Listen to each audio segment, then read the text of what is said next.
You're listening to the Agronomy Show, presented by Advanced Agrilytics. Well, hello, listeners, and welcome to the first official episode of the Agronomy Show. This is Travis Martin, and before we jump to our agronomists today, a quick update of what you can expect from the Agronomy Show podcast.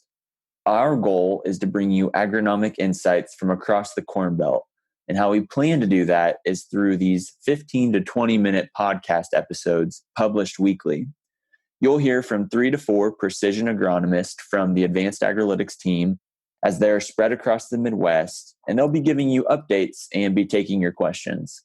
All that said, we would love to hear feedback from our listeners, so don't hesitate to let us know what you like and don't like, and we will continue to evolve the show as it deems fit. So that said, let's jump into it. We are recording this on Monday, July 27th, 2020. And today we've got with us 3 precision agronomists, one each from Indiana, Illinois, and Iowa. So let's kick it off in the East and move west. First up, we've got Jeremiah Windell with us today. Home base for Jeremiah is in Corydon, Indiana. So that's southern Indiana down along the Ohio River. Jeremiah, why don't you give us a sense of your neck of the woods, kind of what geography are you covering, and what are some of the general themes you're seeing right now? Yeah, thanks, Travis, for having me. So again, I'm located in Corydon, Indiana. My territory, it'll range from Evansville, east of Madison, and down into central Kentucky, Frankfort, and then kind of west of Princeton. So basically about 2 to 2.5 hours in every direction. And really what I'm seeing in the crop this year, we're not sitting in too bad of a spot right now. It looks like the 7-day forecast, we've got some rain coming in. It's dry in some spots. Other spots have adequate moisture, but so far we're sitting pretty good. I'm happy with the progression of the crop and how everything looks right now. Past 2 or 3 days, we had mid to upper 90s with heat indexes into the hundreds. And I really expected to see, especially in corn, a little more curling, and soybeans, everything did real well with the heat, better than I expected. So I'm happy to have gotten through that and happy to see rain in the forecast. Great. Thanks for the update. So the question that comes from your neck of the woods, Jeremiah, is, as you think of the outlook of the crop going into grain fill, if any, what are some of the main concerns growers might have right now? I think right now the main concern, actually just yesterday I heard through the grapevine that Southern Rust had came into Posey County down in southwestern Indiana, and then there are also reports of it up in Randolph County, kind of east central Indiana. So I think in growers' minds right now, if you had anybody kind of sitting on the fence, if you will, about wanting to spray a fungicide, Southern Rust, or talk of it coming in here late, probably is going to push people to make that application. And then if you have made an application already, you really want to get back in the field a couple weeks after, or whenever that residual wears off, to make sure it doesn't come in late, because I've had experience with Southern Rust coming in late after we've actually sprayed twice on a crop, and we thought, no way we're going to spray a third time, and that ended up losing us some really big bushels that actually, had we sprayed that third time, would have paid. So in my mind, and I think in growers' minds right now, Southern Rust, obviously, and then gray leaf is a concern every year as well. So I think disease on corn, fungicide timing right now is critical.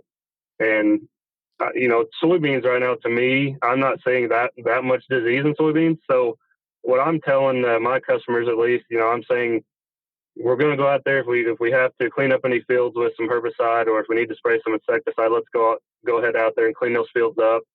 I kind of pitch it to them. We either take a risk and don't spray any fungicide on the soybeans and maybe have to come back later if it occurs, or we don't spray and then maybe it doesn't come in at all, and we save that $14, $15 an acre, which it can add up really quick when you have thousands of acres. In my mind, that's the biggest concern right now is disease threat. Thanks for the insight there, Jeremiah. So we're now going to move over to Illinois, and specifically we're going to head to Pittsfield, Illinois, and link up with Ryan Harter there. Ryan, give us a sense of kind of the general region that you work across, and then what are kind of some of the things popping up in your neck of the woods in terms of scouting and as you work with growers. Yeah, thanks for having me on here again, Travis. So my general territory here in West Central Illinois, I actually hop across the Mississippi River and go from LaGrange, Missouri, all the way over to Springfield, Illinois, kind of going north up to Quincy. And the farthest south I go is the edge of Pike County there. So really cover a very good different territory where we have a more variable rolling terrain in the western part of my territory and a really good high producing part in the eastern edge of my territory. So it really gives me a nice ensemble of growers to work with there. So here, the past couple of weeks have been really quite warm. Last week was exceptionally warm with real feels in the hundreds and high temps in the 90s. So really, the crop wasn't too stressed. We did still have plenty of moisture to really keep chugging along there. That we've been catching timely rains here the past month. We've been able to get rains when we need them.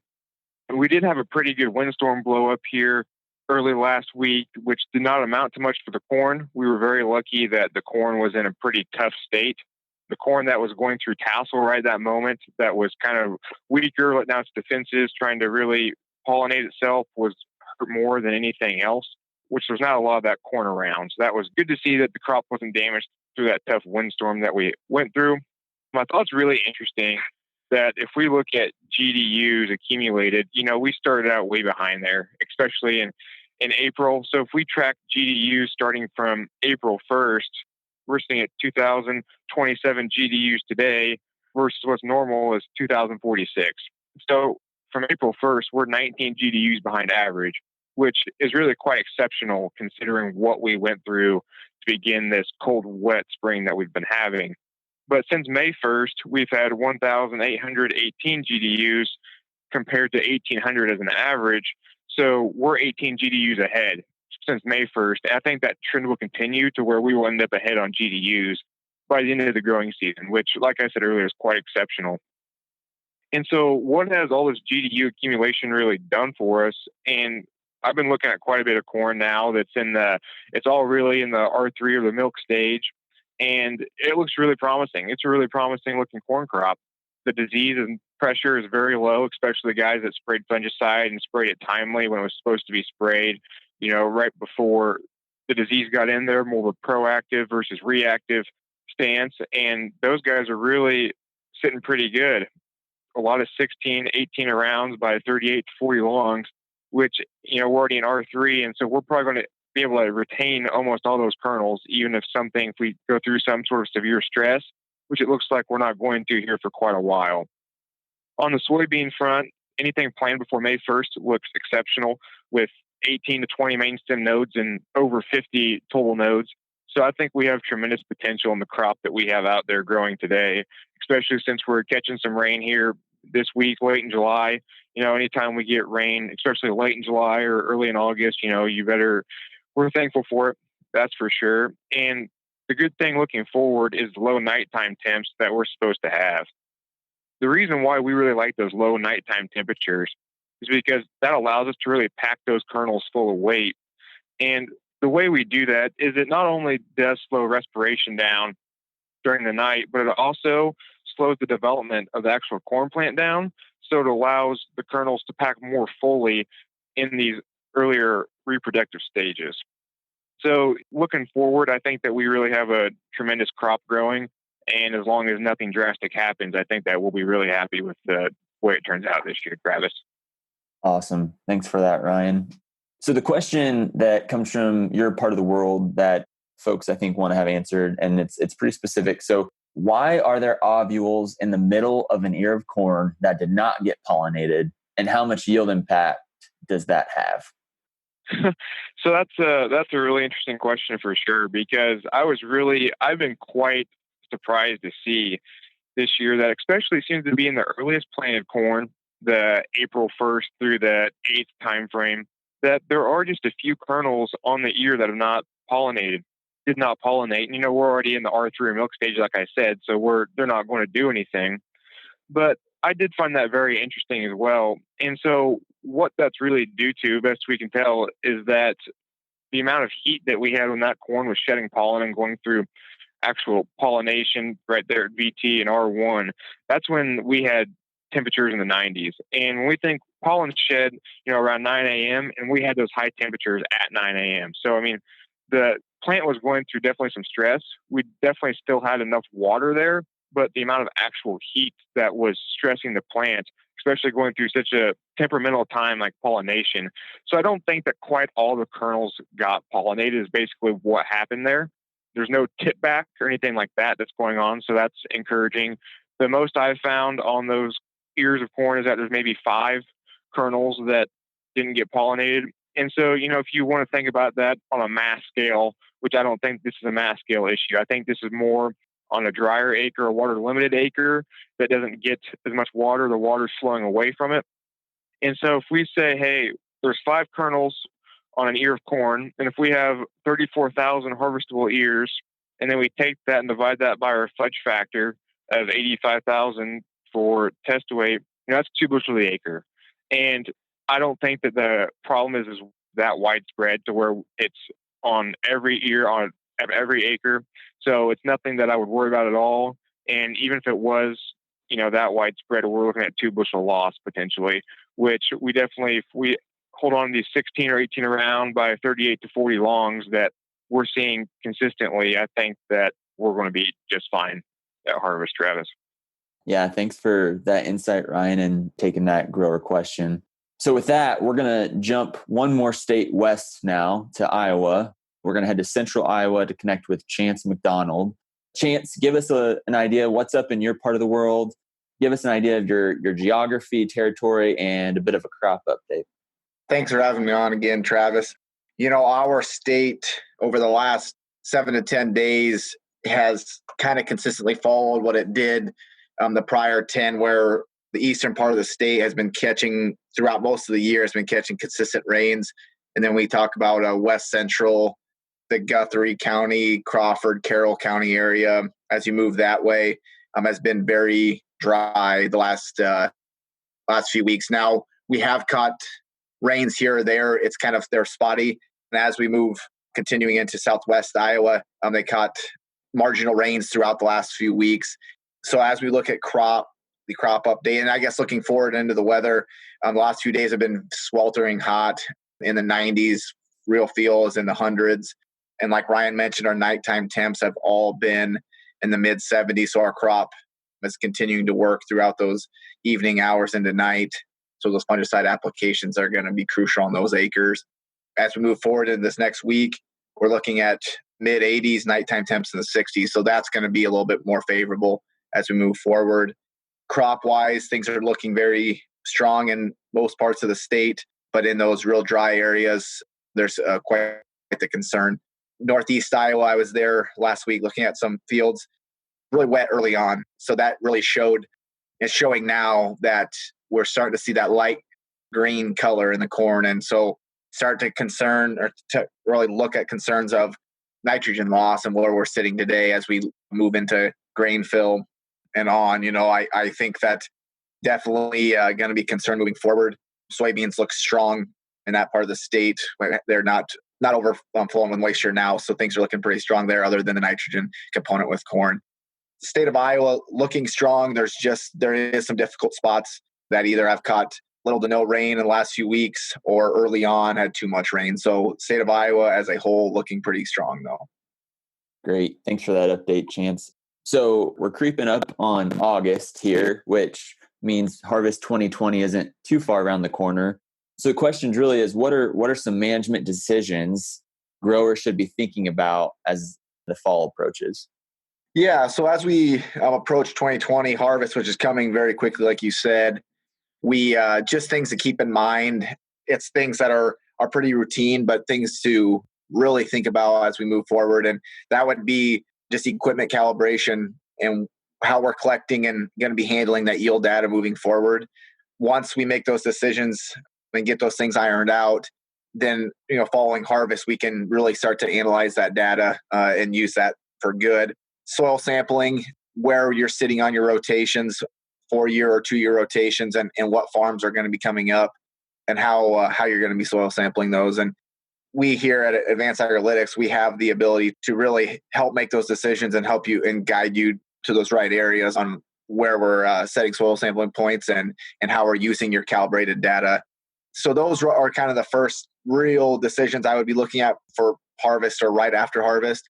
And then also fall applied nitrogen, where you're going to be, what farms you're going to be doing that, how many pounds and how you're doing it. So that's just another way, as you kind of roll through and those combines are rolling, just be thinking about those areas that you can approve nitrogen applications for the future. And then, on those rotated acres, just planning on what you're going to be doing and how you're going to do it. And then P&K and lime, obviously when we talk about strengths as a whole, where your weaknesses are and kind of moving there, lime's a big one. pH, we need to be thinking about ground level correction and where we need to start, and just kind of paying attention to that too. So when we get those soil samples back, just be paying attention to those aspects of nitrogen, LP and K. And then, obviously we're paying attention to how we're doing those soil sampling and where our rotations are at. So, from start to finish, as you go, just look at calibration, soil sampling, and then those late fall to winter nutrient recs moving forward. And then obviously we'll roll into spring from there. But I would say be very proactive with those decisions and really communicate well with your agronomist. Thanks, Travis. So guys, with all that said, any final thoughts going into this next week? I know you've given some ideas of things to look forward to, but maybe just in the near future, the next 7 to 10 days, anything weather, pest, disease related, just general themes growers need to be aware of. Yeah, Travis, I'd say specifically on soybeans with this hot, humid weather coming in, I'd say people need to be on the lookout for, the instance of frog eye to kind of occur more rapidly in the next week or so, if it hasn't already occurred. Again, in the corn, just with more moisture coming in, we're going to be really building that environment for the onset of that disease or the rapid increase in the onset of the disease. So just be out there scouting, be vigilant, and make sure you protect yourself. Yeah, Travis, there's definitely, just because the corn and the soybeans are progressing right along doesn't mean that there's a need to stop scouting. So with a lot of diseases moving in that are very detrimental, like southern rust and tar spot, this is when you need to be out there making sure that those diseases aren't trying to take over your field. And we need to know the day that disease gets out there, and we need to be diligently watching that to make sure that, even if we haven't made the one fungicide application already, does it warrant a second one? Or if you haven't made a fungicide application yet, should you probably make one?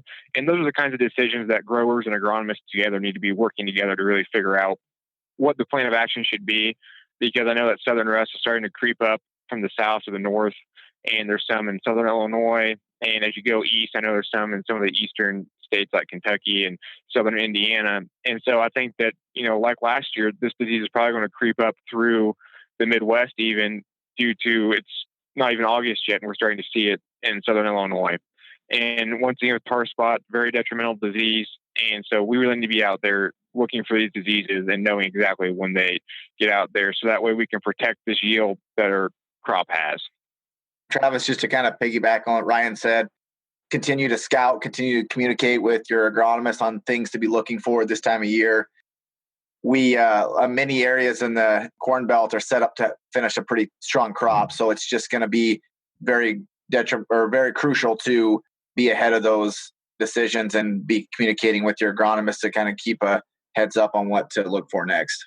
Thanks, Chance. I think that puts a good bow on this week's episode and what producers can expect to see here in the next week or 2 weeks. So with that said, thank you to our listeners for tuning in. Please subscribe wherever you listen, Apple Podcasts, Spotify, or YouTube. Also, feel free to give the Agronomy Show a follow on Twitter, Facebook, or Instagram. And if you have any questions for our agronomy team for next week's episode or any future episode, you can submit them at theagronomyshow.com. With that said, everybody take care, stay cool, and be safe. We're signing off. Thanks for tuning in to the Agronomy Show podcast. For more information on the Agronomy Show and Advanced Agrilytics, head to advancedagrilytics.com.